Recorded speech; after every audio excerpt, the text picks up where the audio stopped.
¿Qué tal? ¿Cómo están? Bienvenidos a este podcast semanal. Aunque yo he dicho semanal, pero hemos estado 2 semanas que no hemos podido grabar.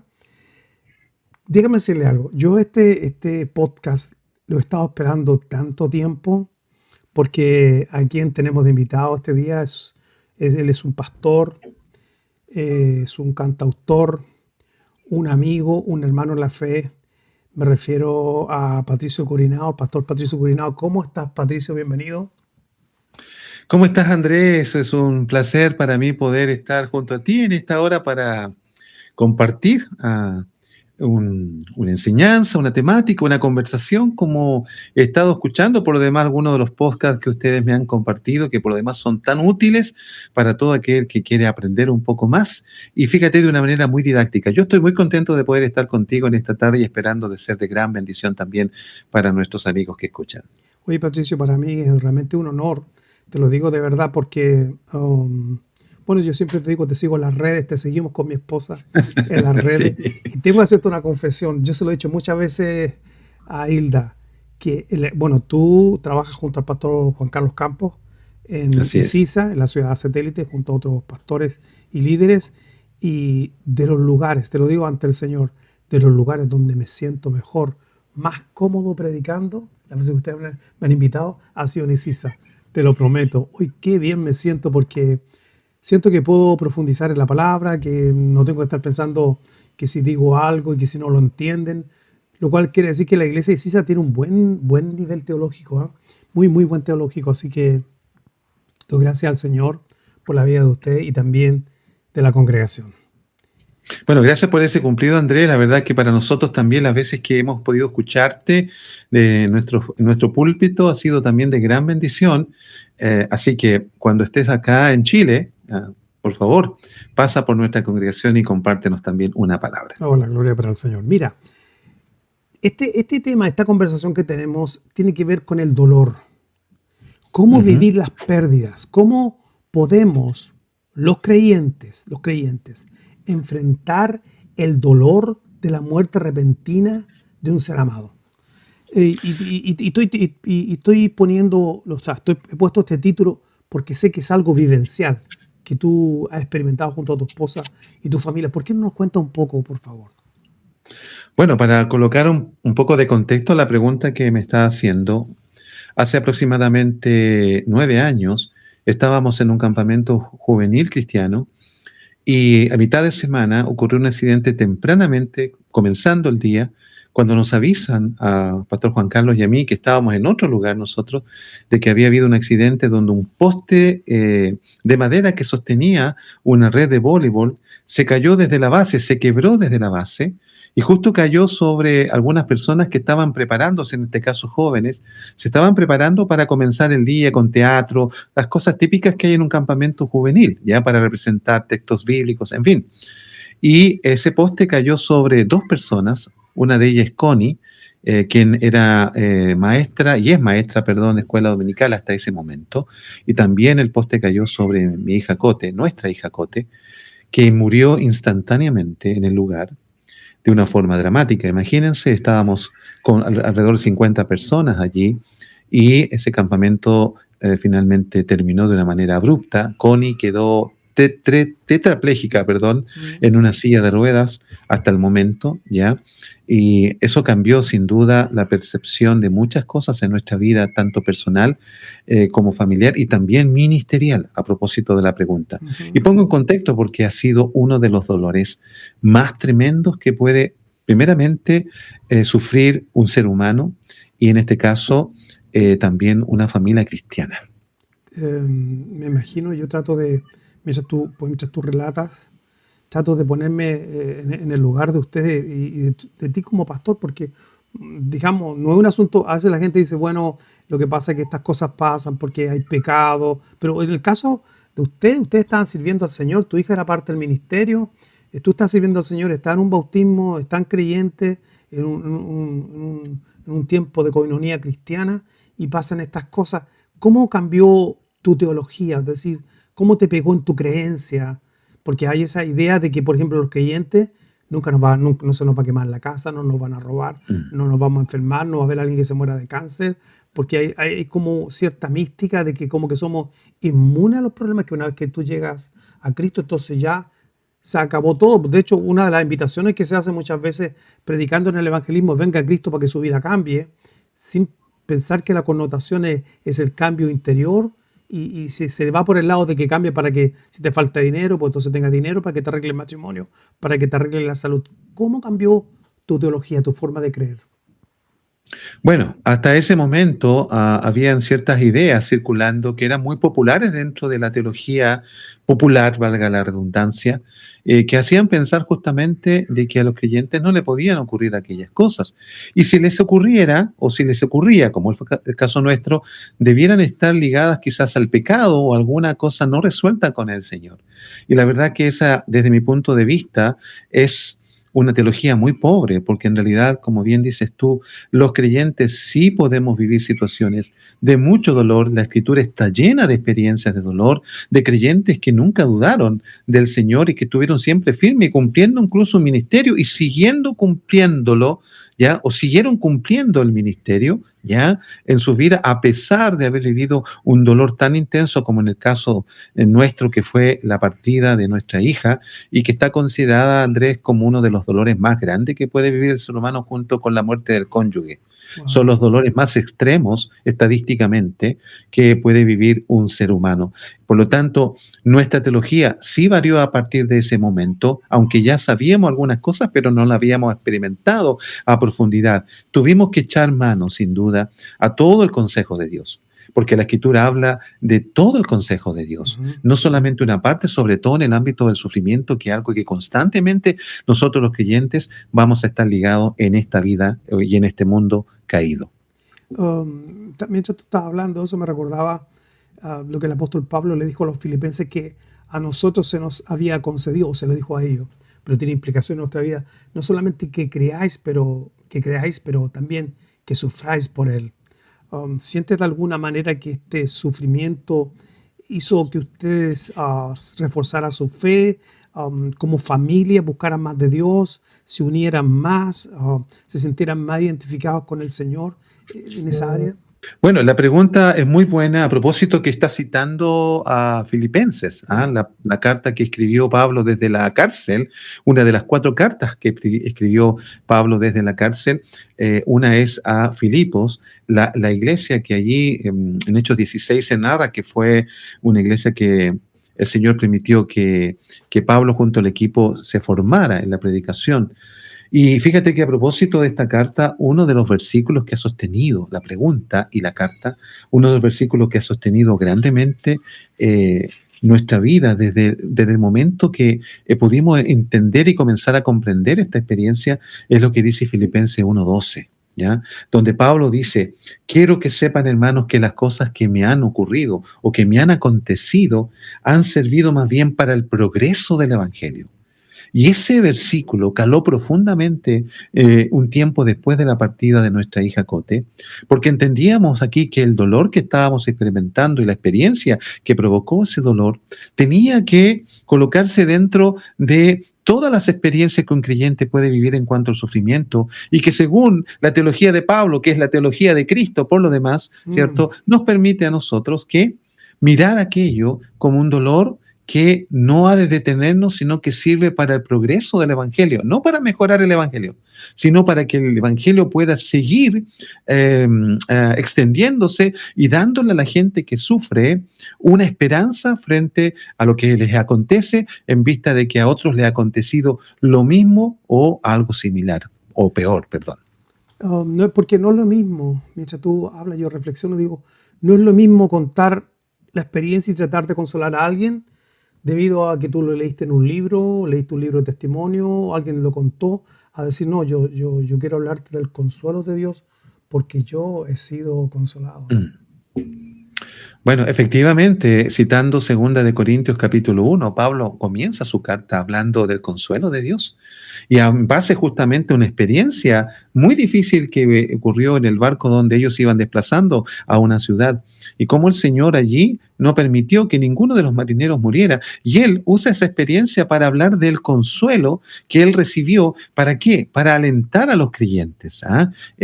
Dando a entender la naturaleza y el carácter de Dios cuando dice, ¿cierto?, que Dios es Padre de misericordias y Dios de toda consolación, el cual nos consuela en todas nuestras tribulaciones Mm, para que también nosotros podamos consolar a otros. mm, Mira cómo es, si podemos usar esta palabra con mucho cuidado, la palabra terapia, de cómo la terapia del consuelo de Dios sirve para llevar consuelo, el que experimento yo, primeramente, lo llevamos también a la experiencia de otro y de esa manera el cuerpo de Cristo va recibiendo los nutrientes en un momento de dolor, adversidad y en dolores que podrían dejar al creyente marcados si no hay una correcta teología de cómo Dios mira nuestras experiencias de dolor y cómo Él participa en ellas.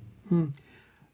Han habido momentos en estos años donde, a pesar de que ha pasado el tiempo, de que has consolado a otras personas, igual el recuerdo de pronto te visita y sientes un poquito de eso, de esa nostalgia por todo lo pasado, todo lo vivido.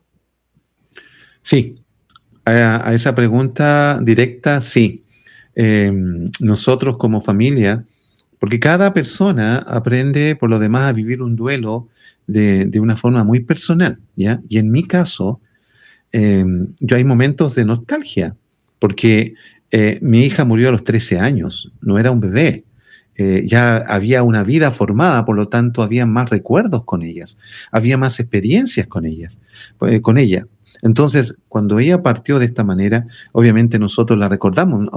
Nuestra hija actualmente podría ya tener más o menos casi 23 años, ¿ya? Y uno se proyecta con una hija que por lo demás era una hija hermosa en el Señor. Y digo, era, y la verdad es que es porque los que mueren en Cristo, ¿cierto? Están durmiendo en el Señor o están presentes, como dice Pablo, pero están con el Señor y son todavía. Por lo tanto, nuestro lenguaje ahí también tuvo que ser modificado. Claro que hay momentos de nostalgia. Tenemos nosotros algunas fotografías de ella. Mi propio perfil de Facebook tiene una foto de ella. Por lo tanto, yo me recuerdo todos los días de ello. A veces con mucho gozo, sabiendo que está con el Señor, y a veces con momentos de tristeza porque desearía tenerla junto a mí y junto a nosotros. Sin embargo, entendemos que en la soberanía del Señor, Él ha querido dejarla en el cielo, ¿ya? Para también que nosotros tengamos una expectativa del cielo mucho más esperanzadora y cercana por lo demás. Oye, qué interesante lo que tú dices. Qué interesante lo que tú dices de tener también esa expectativa de que ella está allá y pronto nos vamos a encontrar con el Señor, pero también Exacto. nos vamos a encontrar con ella. ¿Sentiste alguna vez, sinceramente, la tentación de culpar a Dios? Mira, qué buena pregunta. Las preguntas estamos muy buenas en este podcast porque yo soy un hombre con una tendencia a la depresión, siempre lo he sido. Y si bien ahora ya con la madurez que uno va adquiriendo en Cristo, uno va manejando ciertos momentos donde uno cree que podría entrar en algún tipo de melancolía profunda, gracias a la palabra del Señor y al servicio que nos permite hacer, eso no ocurre con intensidad. Pero lo que más temía, o una de las cosas que más temía en el inicio del proceso de duelo, es que yo perdiera la fe. Ese era mi gran temor, de que yo comenzara a dudar al punto de negar al Señor, al punto de alejarme del Señor y también de la causa por la cual, o la causa que Él me entregó, el llamamiento que Él me hizo. Pero fíjate que uno de las palabras que me animó, porque hubo muchas palabras de Dios en todo esto, ¿eh? El Salmo 23:4 dice en una de sus partes, aunque ande en valles de sombra y de muerte, no temeré mal alguno porque tú estarás conmigo. Y una de las cosas que entendí, ¿ya? Es el hecho de que este valle, los valles son descendentes, los valles no son hacia arriba, donde todos nosotros queremos caminar hacia arriba, siempre exitistas, ¿ya? Los valles son descendentes. ¿Y por qué descendentes? Porque allí es donde se da el fruto. El fruto no se da en las montañas, porque allí se quema por el sol o por el frío de la noche. El fruto tiene que darse en un ambiente seguro, donde haya agua subterránea, un napa subterránea, un clima adecuado, ¿cierto? Un aire, un sol, una tierra fértil. Y eso está en los valles. Por eso el Señor nos hace muchas veces descender a los valles. Y la promesa de ese salmo, Salmo 24:3, no era precisamente de que yo iba a entender todas las cosas. No entendí todas las cosas que Dios estaba haciendo, y Dios no se estaba comprometiendo a que yo entendiera todo lo que estaba viviendo, pero sí se comprometía a algo.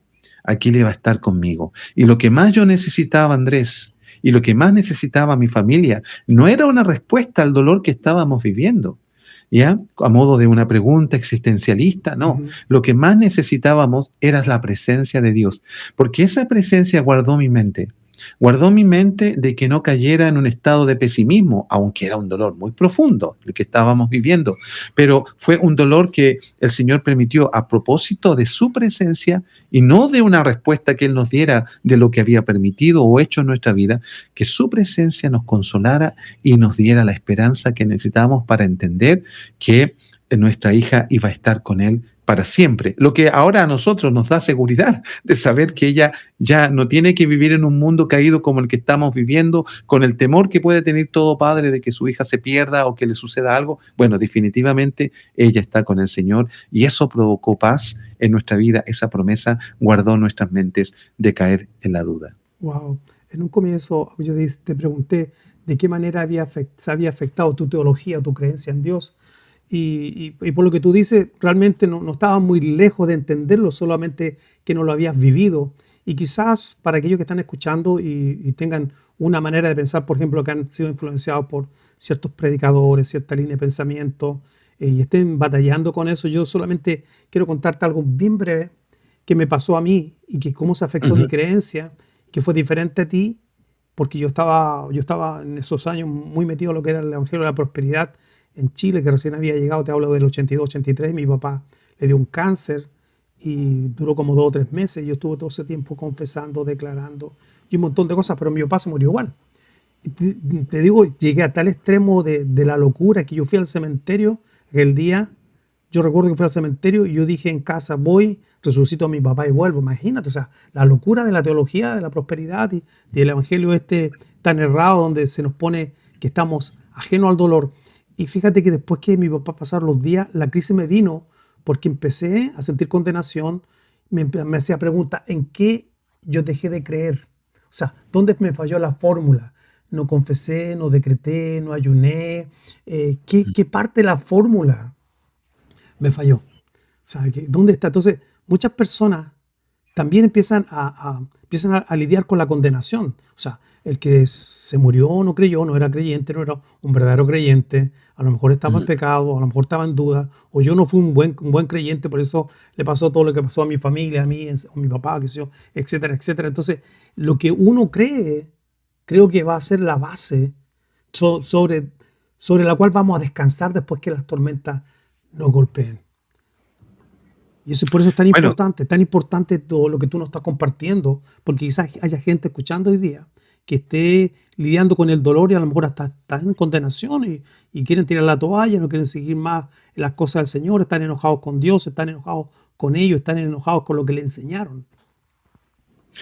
Bueno, efectivamente, y con razón podría estar enojado porque desde el punto de vista de la escritura no es una buena teología lo que promueve el Evangelio o la doctrina de la prosperidad, que se basa en una fe positiva, ¿ya? Que a raíz de lo que uno pudiera declarar. Y creo que ahí hay una distorsión justamente de la fe, porque la escritura nos habla en hebreo de que por la fe algunos conquistaron, pero hay otros que prefirieron la muerte incluso y el dolor, el sufrimiento. O sea, por eso es tan importante todo el consejo de Dios y no solo una parte, sobre todo para aquellos que a lo mejor al no resultarles esa fe que les prometieron cosas, y les hicieron sentir, después que no vieron los resultados, les hicieron sentir culpables, les hicieron sentir condenados, porque el problema no estaba en Dios supuestamente, sino en ellos mismos, por algún pecado escondido o por falta de fe, que son generalmente las respuestas que dan aquellos que predican este tipo de doctrina. Lo cierto es que en este aspecto la Escritura nos enseña que mediante la fe nosotros podemos tanto experimentar bienaventuranza en Cristo como también situaciones de dolor, situaciones de adversidad. Jesús en Mateo capítulo 7, verso 24, él dijo que había que escuchar sus palabras, ya parafraseando un poco, y el que las escucha va a ser un hombre que construye sobre la roca, y no solo que las escucha, sino que las acata, las Ujú. obedece, ¿ya? Y aunque vengan ríos, aunque vengan vientos y aunque vengan lluvias, ¿ah? Si está construida esa vida sobre las palabras firmes de Cristo, esa vida no caerá. No significa que no va a tambalear, no significa que no va a sufrir, no significa que no va a afectar, pero no va a caer. Diferente es cuando las personas ponen su fe en la arena, en este caso, que simboliza nuestras propias percepciones, nuestras propias interpretaciones, filosofías, ¿cierto?, positivistas que a veces se predican y que no están fundamentadas en la palabra. ¿Tales personas van a sufrir decepción? Por supuesto que sí, pero aquellos que se aferran a la escritura e insisto, a todo el consejo de Dios, sus vidas van a estar más firmes para vivir estas desventuras terrenales. Oye, y con eso que tú estás diciendo, todo el consejo de Dios, y eso es muy importante, porque no podemos ser editores de la Biblia, es decir, esto me gusta y esto no me gusta. Si esto, tú sabes, un editor, tú empiezas esto sí, esto sí no, sino que todo el consejo de la palabra de Dios y hay muchas veces bendición, o sea, no muchas veces, sino que hay bendición incluso en los no de Dios, porque tú citaste a Pablo cuando él en el Hechos 16 va y hace caso a la visión de Dios y llega ahí a Filipos y todo, pero todo partió por un no, porque cuando él quiso ir a Asia, Exacto. el Espíritu le dijo, no en Bitinia, no en Misia, y él se fue a Troas y esperó. Y esa iglesia nació porque Dios le dijo no. Pero fíjate lo que pasó, que después de un tiempo, de unos 10 años más o menos, después de haber hecho caso al Señor y llegar ahí, y está Lidia y el carcelero de Filipo, parece pero no había gente en Asia. Sin embargo, 10 años después le escribe y dice, cuando empieza la carta a los filipenses y empieza a saludar a toda la gente que está ahí, y dice, lo voy a leer mejor para que lo podamos decir. Pablo y Timoteo, siervos de Jesucristo, a todos los santos en Cristo Jesús que están en Filipo, obispos y diáconos, con los obispos y diáconos. O sea, qué maravilla más grande que pasó el tiempo y le ayudó para bien, porque Dios fue glorificado, porque una congregación nació. Y eso es lo que a veces tenemos ¿cómo decirte? Nuestra visión, cosmovisión es tan pequeña y es tan estrecha que no entendemos que aquí estamos para cumplir la gloria de Dios. O sea, lo que nos pase tiene que traer la gloria de Dios. Efectivamente, se cuenta la historia a propósito de lo que estamos diciendo en este momento, la historia de John Harper, quien iba en el famoso barco Titanic, ¿ah? Ese que se hundió, que todos sabemos, ¿cierto? Y era un creyente bautista, ¿ya? Que iba con sus hijas, con su familia. Y como eran todas mujeres su familia, se quedaron en una embarcación salvavidas, pero él entregó su chaleco a una mujer y cayó en las aguas. Se dice que lo que hizo él, porque hay testimonio de aquellos que se salvaron, ¿ya? Que él lo que hizo en el agua fue predicar el evangelio a las personas que estaban ahí a punto de ahogarse. Les preguntaba, ¿eres salvo? Obviamente la respuesta de muchos era no. ¿Quieres ser salvo esta noche? Claro que sí, decían. No había otra opción, ¿no? Y le hacía la confesión de fe rápidamente de acuerdo a la respuesta. No sé cuántas personas se salvaron, pero hay testimonio de eso. ¿Qué quiero decir con esto? Aún en las circunstancias más difíciles, aún al punto de morir incluso, las personas, los creyentes, perdón, pueden testificar de Cristo y Dios puede ser glorificado en medio de ese dolor, ¿ya? Testimonios abundan al respecto. Me llama la atención cómo el Señor usó a John Harper en los últimos segundos de su vida para que él pudiera predicar el Evangelio justo antes de morir. Mira, antes de terminar este podcast, que quiero dejarte con una oración, si tú me permites, porque yo sé Ujú. que hay personas que están escuchando esto y han estado batallando con esto en su mente, pensando, ¿y por qué esto me pasó? ¿Por qué he tenido que sufrir este dolor? Pero quiero leer solamente, ahí mismo en Filipenses capítulo 1, del 19, unos 2 versos nomás, si me permite. Dice, porque yo sé que por vuestra oración y la suministración del Espíritu de Jesucristo, esto resultará en mi liberación. Tú hablaste, citando a Pablo, de que todo el consejo de la palabra de Dios, o sea, que yo no lo puedo dejar hasta ahí el verso, porque si yo lo leo hasta ahí digo, bueno, Pablo esperaba que iba a salir de la cárcel. Pero mira el siguiente verso, el 20, conforme a mi anhelo y esperanza de que nada será avergonzado, antes bien con toda confianza, como siempre, ahora también será magnificado o glorificado, podríamos decir, Cristo mi cuerpo, o por vida o por muerte. Y ahí tú dices, wow, como dice el catecismo de Westminster, ¿cuál es el fin más noble del hombre? el fin más noble del hombre es la gloria de Dios y disfrutar de Él. ¿Qué podías decir tú a quienes están viviendo estos momentos dramáticos o esos momentos dramáticos de la pérdida de alguien y todavía no lo pueden superar? A un creyente. Bueno, el texto sin duda ahí habla de cómo Pablo veía tanto la vida como la muerte, la veía en Cristo, ¿ya? Y aquellos que en este momento quizás están sufriendo la partida de un ser querido.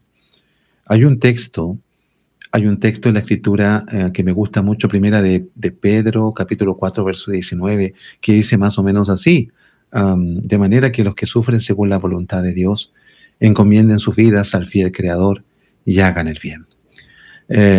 Hay que entender que el dolor que están viviendo es algo que está dentro de la soberanía de Dios. Es algo que era inevitable probablemente para ellos, incluso para la persona que partió. Y ante eso, ¿qué debemos hacer? Si consideramos que, ok, lo aceptamos mediante la fe que esta es la voluntad de Dios, ¿qué hacemos? Encomendamos nuestra vida al Señor. Se la encargamos, en otras palabras. Señor, este es un dolor muy grande que estoy viviendo. Me resulta muy difícil para mí vivirlo sin ti y sin una dimensión espiritual y esperanzadora como la que tú das en tu palabra. Te encomiendo mi vida, te la encargo en esta debilidad y en este dolor. Vivir un duelo es muy importante y saber vivirlo también. Para eso hay enseñanzas, Andrés, muy importante que uno puede. Quizás en otra oportunidad podríamos hablar de esos pasos que pueden ayudar a una persona a vivir un duelo en Cristo, ¿ya? Y de cómo saber en qué momento del duelo también está. Eso en lo personal también me ayudó. Lo interesante es que Pedro sigue diciendo, para terminar el texto de primera de Pedro 4:19, luego de encomendar nuestras vidas al fiel Creador, ¿ah? Dice fiel Creador, el que hace que todas las cosas estén en el orden correcto, hagan el bien. Salir de nuestra tristeza para pensar en los demás es una ayuda, se dice, para aquellos que están en depresión. La depresión muchas veces es producto de un dolor intenso, pero también que provoca ensimismamiento, ¿ya? Mirar solo hacia adentro. Cuando logramos salir de nuestro dolor y ver el dolor de otro y poder ayudar incluso, estamos en el camino de la restauración. Uy, qué bellas palabras. Muchas gracias por compartir. Yo quisiera, antes de despedir el podcast de hoy día, y extenderte la invitación para otro podcast más cuando tú tengas tiempo, porque sé que eres un hombre muy ocupado. Te conozco ministerialmente y nos llamamos constantemente y nos estamos texteando y todo, pero yo sé que eres un hombre muy ocupado por tu trabajo en la iglesia, por tu trabajo en la radio, Armonía en Chile y otros deberes que tienes ministeriales. Pero yo quisiera pedirte, además de extenderte la invitación, si tú puedes terminar este podcast con una oración por todos estos oyentes que se sienten identificados o que conocen a alguien que está sufriendo o que lo han sufrido en carne propia. Por supuesto, va a ser una bendición para mí poder orar por todos aquellos que están llorando una partida. Oramos. Buen Dios y Padre Celestial, en esta hora te damos gracias, Señor, por lo que nos permites compartir con Andrés, sabiendo, Señor, que hay muchas personas y muchos creyentes que en este momento necesitan consuelo, fortaleza y esperanza. Gracias porque en Jesucristo, Señor, tú nos has otorgado todo esto para poder seguir cumpliendo tus propósitos, a pesar, Señor, de estar viviendo en algunos de ellos grandes pérdidas, sea de un ser querido o de algo que era muy significativo para ellos. Rogamos, Señor, que a través de tu palabra puedas llevarles el consuelo de saber, Señor, que todo lo que nos toca vivir en este mundo está en tu perfecta voluntad. Permítenos descansar, entrar en el reposo de Cristo y entender que todo aquello, Señor, tiene un propósito sublime en ti. Permítenos llevar ese dolor a ti y que tú, Señor, al santificarlo, lo uses para tu gloria, Padre, en estas vasijas humanas que experimentan tanto dolor. Te damos gracias, Señor, sabiendo de que usted, que es poderoso, obrará en la vida de cada uno de ellos. En el nombre de Cristo Jesús. Amén. Muchas gracias, Patricio, por esta oración tan bella. Solamente quiero pedirles que compartan este audio, este podcast en las redes sociales. Si tiene un grupo de WhatsApp, envíalo. Si conoce a alguien que ha estado viviendo esto, reenvíalo. Ponlo en Facebook, por todas partes, porque queremos que la palabra corra y sea glorificada. Así que, bueno, nos vemos la siguiente vez, la próxima semana, si Dios quiere, con otro podcast muy interesante, tan interesante como lo que nos ha traído el pastor Patricio Gurinao. Oye, Patricio, Dios te bendiga grandemente. Te abrazo a la distancia y acepto la invitación. Ok, gracias a ti, Andrés. Saludo a Hilda y a todos aquellos que son parte de este seguimiento de los podcasts que ustedes hacen. Bendiciones. Amén.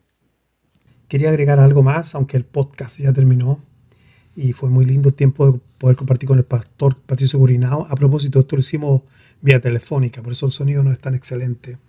Pero quisiera agregar algo más, y es que voy a dejar a continuación una canción que él escribió a su hija. Él es el intérprete, hizo los arreglos musicales, toca la guitarra, y aquí está esta canción que él escribió a su hija en memoria de ella. Así que bueno, un abrazo, muchas gracias por haber estado con nosotros nuevamente y que el Señor les continúe bendiciendo.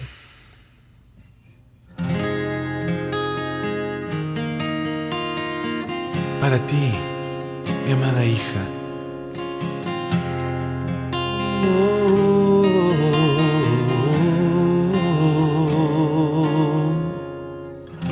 Encontré entre tus dibujos el amor a su palabra que grabaste con colores y pegaste en la pared. Declaraste suavemente de lo que tú estabas hecha, que no eres simplemente una niña más, suave y frágil como una mariposa, delicada como una flor, destinada a derribar gigantes con el dueño de tu corazón.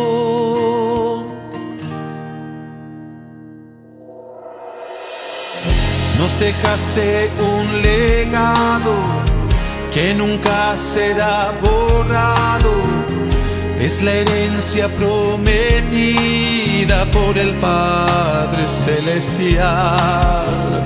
Esa fe nos da esperanza de que pronto en nuestra casa, en el hogar definitivo, estaremos tú y yo.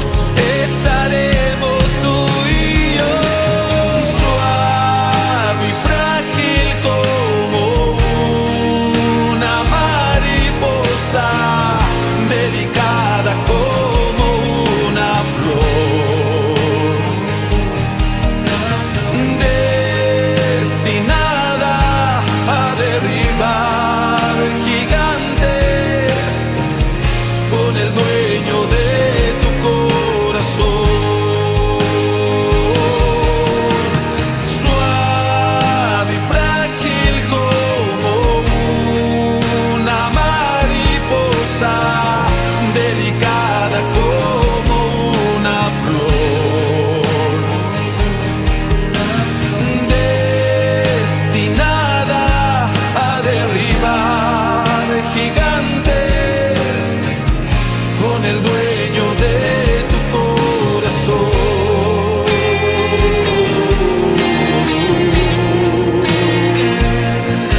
Con el dueño de tu corazón. Con el dueño de tu corazón. Es el dueño de mi corazón.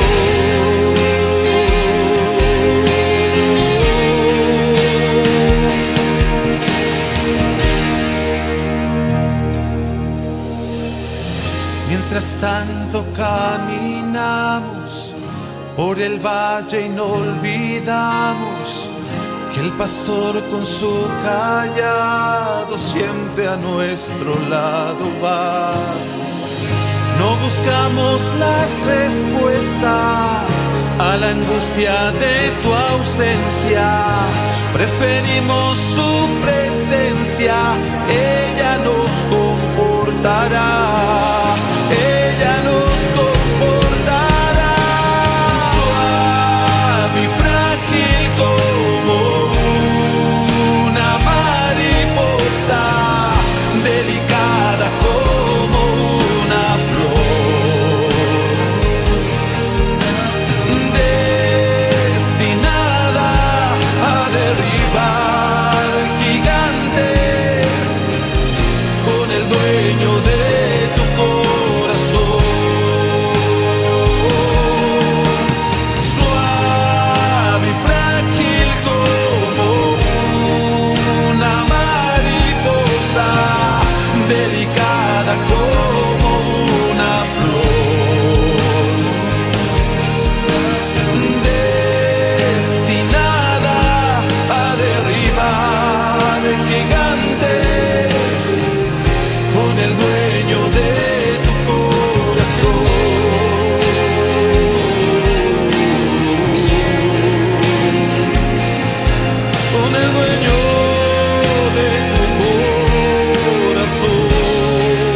delicada.